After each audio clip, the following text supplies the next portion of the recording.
మీ మధ్య న్యాయం లేదు. నేనేమడిగాను? 3 అడిగాను.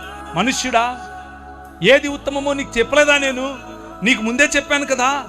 న్యాయమును జరిగించుటయు, కనికరమును ప్రేమించుటయు, చెప్పండి, దీన మనసు కలిగి యెహోవా ఎదుట ప్రవర్తించు. ఇంతే కదా. నువ్వు మనిషివి బాబు అంటున్నా నేను. అంతే, నువ్వు మనిషి అవ్వు. ధనం చూపించి సొయ్యం చూపించుకో.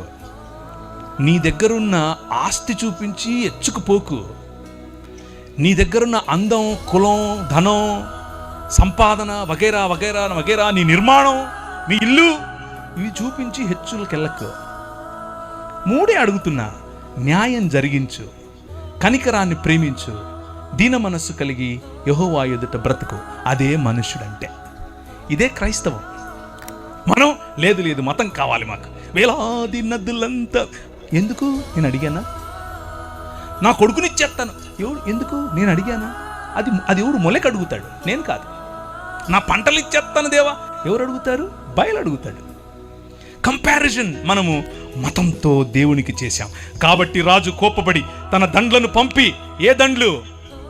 నెబుకద్నెజరు అనే దండు. ఆయన గుర్రాలట చిరుతపులులాగా ఎగిరాయట. వీళ్ళని చెరపట్టుకుని వెళ్ళారు. 600 పైచిలుకు సంవత్సరాలు చెరలో బ్రతికారు. దాన్నే మరణం అని అంటారు. హోషేయ గ్రంథం 6వ అధ్యాయం 2వ వచనం దీనికి ప్రమాణం.